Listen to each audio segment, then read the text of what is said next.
पढ़ने वाले हैं टाइप्स ऑफ स्पीसीज। जो भी इकोसिस्टम में स्पीसीज एग्जिस्ट करती है उनमें कई तरह के टाइप्स होते हैं या उन्हें कुछ कैटेगरीज प्रोवाइड की जाती हैं। तो सबसे पहले बेसिकली हम यहाँ पे पढ़ेंगे एंडेमिज्म क्या होता है, कीस्टोन स्पीसीज क्या है, फाउंडेशन स्पीसीज क्या है और फ्लैगशिप स्पीसीज क्या है। एक एक करके सभी को समझते हैं। सबसे पहले हम पढ़ने जा रहे हैं एंडेमिज्म। देखो बेसिकली एंडेमिक वर्ड का मतलब क्या होता है, एंडेमिक यानी कि जो किसी जगह का नेटिव हो। अगर मैं इंडिया की रहने वाली हूं, इंडियन ओरिजिन हूं, मेरा ओरिजिन यहीं से है तो आई एम एंडेमिक। लेकिन अगर कोई स्पीसीज बाहर से आके यहाँ पे रहती है, फलती फूलती है, तो उसे हम एंडेमिक नहीं कहेंगे। तो यहाँ पे एंडेमिक का मतलब है कि जो स्पीसीज पर्टिकुलरली नेटिव है किसी पर्टिकुलर इकोसिस्टम में, किसी पर्टिकुलर रीजन में।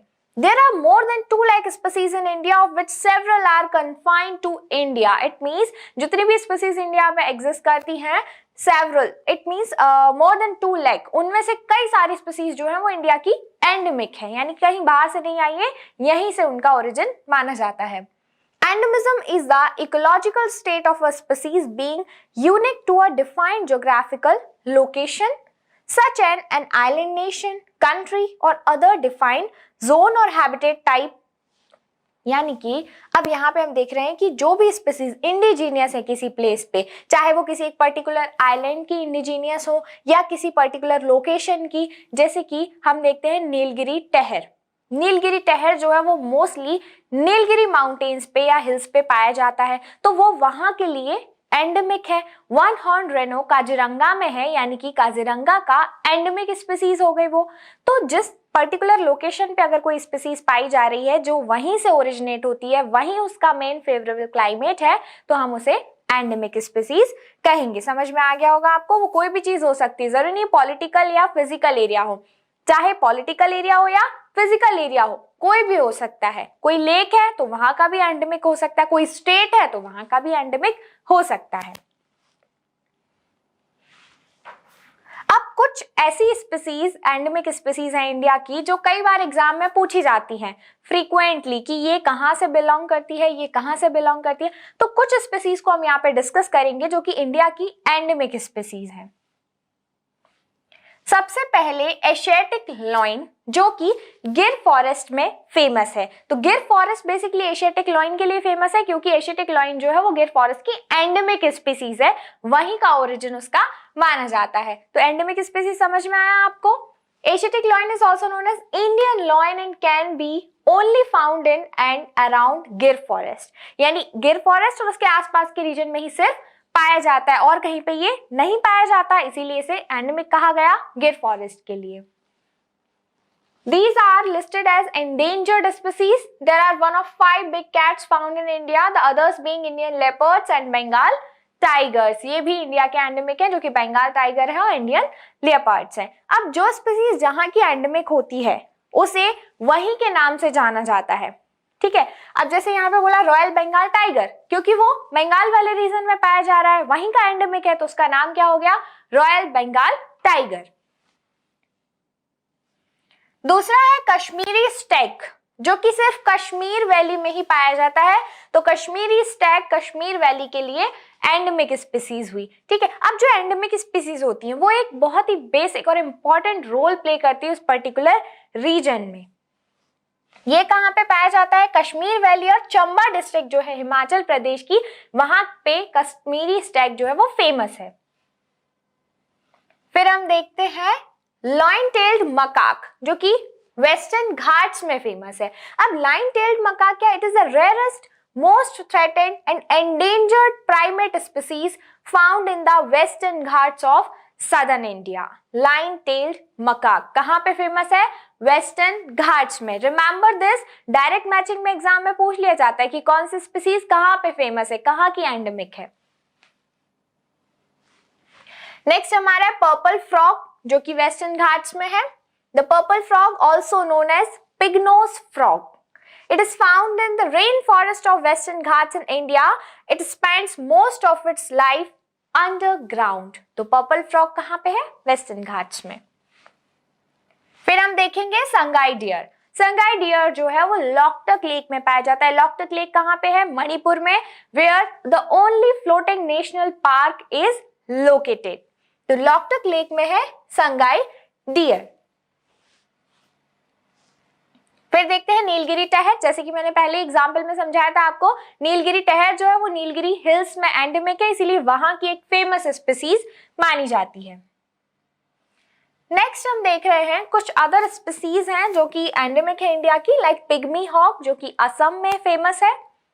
फिर है bronzeback vine snake Western Ghats में, Nilgiri blue robin Nilgiri hills में, मालाबार सिवेट वेस्टर्न घाट्स में, Anamalai gliding frog Anamalai hills में, नामदफा फ्लाइंग स्क्वेरल ये अरुणाचल प्रदेश में, नामदफा बर्ड सैंक्चुरी जो है वो भी अरुणाचल प्रदेश में है, इंडियन जाइंट स्क्वेरल और बोनेट मकाक ये सारी स्पीसीज जो है वो इंडिया की एंडेमिक है। नेक्स्ट हम पढ़ेंगे की स्टोन स्पीसीज क्या होती हैं। सबसे पहले मैं आपको बेसिक समझा दूं की स्टोन स्पीसीज का। देखिए, पहले हमने एक चीज पढ़ी थी, जो इकोसिस्टम होता है उसमें एक हायरार्की होती है जिसमें सबसे नीचे आते हैं प्रोड्यूसर्स, ठीक है, जिसमें ग्रीन प्लांट्स हो गए, ओके। फिर उसके बाद आते हैं प्राइमरी कंज्यूमर्स, फिर आते हैं टर्शियरी कंज्यूमर्स, सेकेंडरी कंज्यूमर्स और फिर टर्शियरी कंज्यूमर्स। तो ये एक हायरार्की होती है कि जो प्राइमरी कंज्यूमर्स है वो इन्हें कंज्यूम करेंगे, जो सेकेंडरी कंज्यूमर है वो इन्हें भी कंज्यूम कर सकते हैं और इन्हें भी, जो टर्शियरी है वो इधर भी और इधर भी। तो इस तरह से एक हायरार्की होती है। अब आप ही बताइए कि यहाँ पे जो प्राइमरी कंज्यूमर है वो किस पे डिपेंड है अपने फूड के लिए? प्रोड्यूसर्स पे। सेकेंडरी कंज्यूमर है वो किस पे डिपेंड है? प्राइमरी कंज्यूमर्स पे भी और प्रोड्यूसर्स पे भी। तो अगर ये एक दूसरे के ऊपर इंटरडिपेंडेंट है तो किसी एक स्पीसीज के खत्म होने से या अफेक्टेड होने से दूसरी स्पीसीज जो वो अपने आप ही इफेक्ट होगी कि नहीं? ऑफ कोर्स होगी। अगर हम यहाँ से प्रोड्यूसर्स को हटा दें, नहीं है प्रोड्यूसर्स, तो क्या primary consumer, secondary consumer, tertiary consumer रह पाएंगे? नहीं। क्यों? क्योंकि सेकेंडरी कंज्यूमर प्राइमरी कंज्यूमर को कंज्यूम कर लेंगे, लेकिन जब प्राइमरी कंज्यूमर के लिए फूड होगा ही नहीं तो ये कहां से सस्टेन कर पाएंगे? तो ये जो स्पीसीज होती हैं, कोई भी पर्टिकुलर स्पीसीज जो किसी दूसरी स्पीसीज को बहुत ज्यादा प्रभावित करती है, उन्हीं को हम बोलते हैं कीस्टोन स्पीसीज। कौन सी species?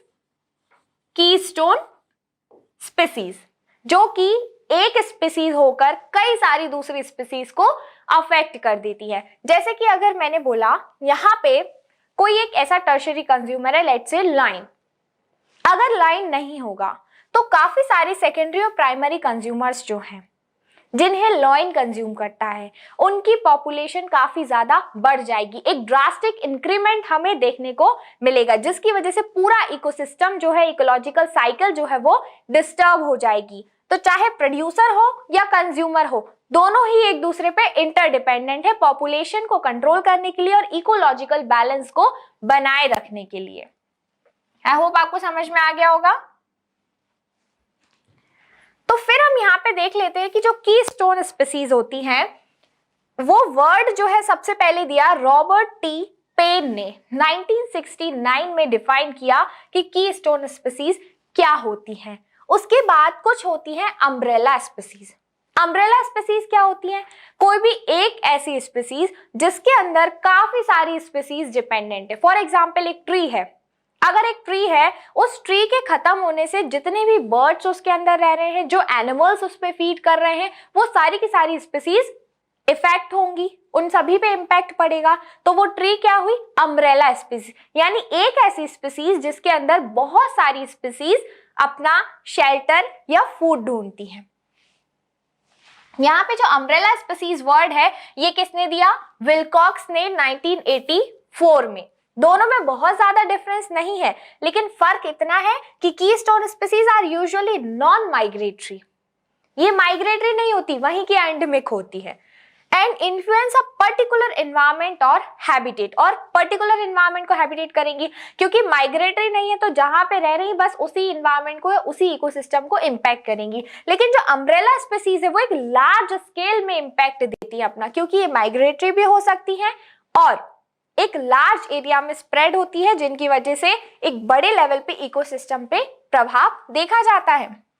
Keystone species are species that plays an unique role in the way ecosystem functions. The activity of keystone species determine community structure. वहीं दूसरी तरफ umbrella species have large occupancy area, जैसे कि मैंने अभी बताया, plants हो सकते हैं उसमें या homo range में animals हो सकते हैं। They are usually migratory species, hence they can influence different habitats. अब migratory हैं तो एक ही habitat को influence नहीं करेंगी, काफी सारे habitat को influence कर सकती हैं। अगर इन पे impact होगा तो जहां जहां ये जाती हैं वहां वहां हर जगह इनका impact देखा जाएगा। तो डिफरेंस समझ में आया? अब बेसिकली हम कीस्टोन स्पीसीज को समझते हैं, कोई भी ऐसी स्पीसीज जिसके लॉस होने से दूसरी स्पीसीज पे इंपैक्ट पड़ रहा है, यानी कि वो एक की रोल प्ले कर रही है उस पर्टिकुलर इकोसिस्टम में। जैसे मैंने बताया था, प्राइमरी कंज्यूमर्स और secondary consumer, tertiary consumer, producers, इन सभी में से कोई एक भी इम्बैलेंस होता है तो पूरी की पूरी जो इकोसिस्टम है, इकोलॉजिकल चेन है, वो डिस्टर्ब हो जाएगी। It means they played key role in the functioning of ecosystem, इसीलिए उन्हें कहा गया कीस्टोन स्पीसीज। ओके, देखो जैसे कि हम देख सकते हैं ऑल टॉप प्रीडेटर्स, जैसे मैंने आपको बताया था लाइन क्या है, टॉप प्रीडेटर है। यहाँ पे आप इमेज में देख सकते हैं ये जो टॉप प्रीडेटर है ये काफी सारी छोटी छोटी स्पीसीज को कंज्यूम कर रहा है। इनके कंज्यूम करने से काफी एक लार्ज अमाउंट में उस पर्टिकुलर इकोसिस्टम में जो इकोलॉजिकल बैलेंस है वो क्रिएट होता है। कोई भी पॉपुलेशन बढ़ने नहीं पाती है, बैलेंस में सब कुछ रहता है। अगर ये टॉप प्रीडेटर्स नहीं होंगे तो किसी भी एक पर्टिकुलर स्पीसीज का हमें पॉपुलेशन में इंक्रीमेंट देखने को मिलेगा, जिसकी वजह से इकोलॉजिकल इम्बैलेंस हो सकता है। तो समझ में आ गया आपको? फिर है हमारी फाउंडेशन स्पीसीज। फाउंडेशन का मतलब क्या होता है? किसी भी चीज का बेस क्रिएट करना। अब बेस क्रिएट कैसे करना है? Foundation species are dominant primary producer in an ecosystem both in terms of abundance and influence. देखो एबंडेंस यानी अब फाउंडेशन है तो लार्ज अमाउंट में भी होगा, और दूसरा इन्फ्लुएंस यानी कि उनका जो इफेक्ट है वो भी लार्ज स्केल होगा। कैसे? अब आप देखिए कोराल और कोराल रीफ्स, तो जो कोराल रीफ्स होती हैं वो उस पर्टिकुलर इकोसिस्टम में कई सारे माइक्रो ऑर्गेनिजम्स के लिए हैबिटेट होता है, यानी एक फाउंडेशन है, एक हैबिटेट है जो बेस प्रोवाइड कर रहा है दूसरे ऑर्गेनिजम्स के लिए, कोराल्स पॉलिप्स के लिए भी। तो वो क्या हो गई? फाउंडेशन स्पीसीज हो गई। उसी तरह से हम एग्जांपल में ले सकते हैं केल्प। ये जो आप देख रहे हैं एल्गी जो होती है, एल्गी जब बहुत लार्ज अमाउंट में किसी भी एक्वेटिक इकोसिस्टम में बढ़ जाती है तो इस तरह से केल्प बन जाते हैं। ये जो केल्प है ये काफी सारी स्पीसीज के लिए लार्ज अमाउंट में फूड भी प्रोड्यूस करती है और शेल्टर भी। तो फूड और शेल्टर दोनों का बेस प्रोवाइड कर रहे हैं बाकी सारी स्पीसीज के लिए उस पर्टिकुलर इकोसिस्टम में। तो ये क्या हो गई? फाउंडेशन स्पीसीज, यानी कि जो बेस प्रोवाइड कर रही हैं, जिनके बिना वहां के इकोसिस्टम में एक लार्ज अमाउंट में स्पीसीज जो है वो नहीं रह सकती है, फूड के लिए भी और शेल्टर के लिए भी। तो ये क्या हो गई? फाउंडेशन, यानी कि नींव दे रहे हैं। फिर है फ्लैगशिप स्पीसीज। अब फ्लैगशिप का मतलब क्या होता है? देखो गवर्नमेंट कई सारे फ्लैगशिप प्रोग्राम चलाती है, तो फ्लैगशिप प्रोग्राम या फ्लैगशिप स्पीसीज का मतलब ये होता है जब कोई एक पर्टिकुलर इंटेंशन हो, पर्टिकुलर मोटिव हो किसी चीज के लिए। लेट्स से हम देखते हैं काफी जब कोई भी गेम्स होते हैं, ओलंपिक गेम्स हैं या कोई भी दूसरे इवेंट्स हैं, उनमें मैस्कॉट यानी कि शुभंकर दिया जाता है। शुभंकर क्यों दिया जाता है? क्योंकि अगर हमें पर्टिकुलर किसी भी एनिमल, किसी भी फ्लोरा या फौना, किसी भी एंडेंजर्ड स्पीसीज को बचाना है या उसके प्रति लोगों में जागरूकता पैदा करनी है, अवेयरनेस क्रिएट करनी है, तो हम उसे शुभंकर या मैस्कॉट बना देते हैं ताकि लोगों को पता चले कि ये स्पीसीज जो है इतनी कम हो जा रही है कि जिसकी वजह से एनवायरनमेंट में ये एंडेंजर्ड कैटेगरी में आ गई है या वल्नरेबल कैटेगरी में आ गई है। लोग अवेयर होंगे, उसके प्रति जानने की कोशिश करेंगे, तो वो सारी स्पीसीज जिनका कंजर्वेशन जरूरी है, जो एंडेंजर्ड कैटेगरी में आ चुके हैं, जिनकी पॉपुलेशन कम होती जा रही है, जो ये बता रहे हैं कि एनवायरनमेंट में कितना ज्यादा पॉल्यूशन क्रिएट हो गया है या इम्बैलेंस क्रिएट हो गया है, जिनकी वजह से इनकी जो पॉपुलेशन है वो कम हो रही है। तो ऐसी स्पीसीज जो एंडेंजर्ड है, जिनके कंजर्वेशन की जरूरत है, जिनके बारे में अवेयरनेस फैलाई जा रही है, उन्हें हम बोलते हैं फ्लैगशिप स्पीसीज, और कई बार इन्हें एज अ मोटो यूज किया जाता है, एज अ मैस्कॉट यूज किया जाता है। तो यहाँ पे आप देखेंगे these are chosen for their vulnerability, attractiveness और distinctiveness in order to engender support and acknowledgement from the public at large। समझ में आया? जो बात अभी हमने समझी वही चीज यहाँ पे वर्ड्स में लिखी हुई है, जिसका कंजर्वेशन की जरूरत है, जिसके बारे में अवेयरनेस फैलानी है, और जो एक खूबसूरती से नेचर में अपना स्थान रखता है, अपनी एक अलग प्लेस रखता है, उसके लिए अवेयरनेस क्रिएट करने के लिए इनको फ्लैगशिप स्पीसीज के नाम से जाना जाता है। एग्जाम्पल के लिए आप देखिए, Indian tiger, African elephant, giant panda of China, leatherback sea turtle etcetera, ये सारी इंडिया में फ्लैगशिप स्पीसीज हैं। तो आज हमने इतना सब समझा कि कौन कौन सी स्पीसीज होती है। एक चीज और है जो कि स्लाइड में नहीं है, आई होप मैं आपको ऐसे ही समझा पाऊं। कुछ स्पीसीज होती है जो इन्वेसिव स्पीसीज होती हैं।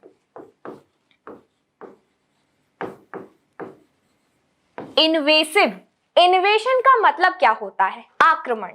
यानी इन्वेसिव स्पीसीज क्या है? आक्रमणकारी है। एक तरह से किसी पर्टिकुलर इकोसिस्टम में अगर डिफरेंट फ्लोरा एंड फौना पाए जा रहे हैं और अचानक से कोई ऐसी स्पीसीज आ जाए जो उस पर्टिकुलर एंडेमिक स्पीसीज को बहुत ज्यादा नुकसान पहुंचाए, उसे खत्म कर दे, उसके लिए एंडेंजर्ड हो, तो उसे हम क्या बोलेंगे? इन्वेसिव स्पीसीज या एलियन स्पीसीज, जो कि बाहर से आई हैं और उस पर्टिकुलर इकोसिस्टम की पहले से जो स्पीसीज हैं, जो गुड स्पीसीज हैं, उन्हें नुकसान पहुंचा रही है। ऐसी स्पीसीज को हम इन्वेसिव स्पीसीज कहते हैं, जिनके होने से वहां के इकोसिस्टम को नुकसान हो रहा है। तो ये बात आपको समझ में आई। आज हमने जो कुछ भी पढ़ा बहुत ज्यादा इंपॉर्टेंट है, क्योंकि एग्जाम में जनरली यहाँ से क्वेश्चन पूछा जाता है कि कौन सी स्पीसीज किस जगह के लिए एंडेमिक है, या फाउंडेशन स्पीसीज क्या होती हैं, फ्लैगशिप स्पीसीज क्या होती हैं। और एक और बात, 2020 में और 21 में जो भी इवेंट्स हुए जिनके मैस्कॉट कुछ फ्लैगशिप स्पीसीज रही हैं, वो मैस्कॉट भी अक्सर पूछे जाते हैं। तो आज का आपका होमवर्क है ये कि आपको मैस्कॉट्स याद करने हैं 2021 में जो भी रहे हैं, ताकि आपके प्रीलिम्स में ऐसा कोई भी क्वेश्चन आए तो आप उसे सॉल्व कर पाएं। Thank you so much for watching, be in touch with us.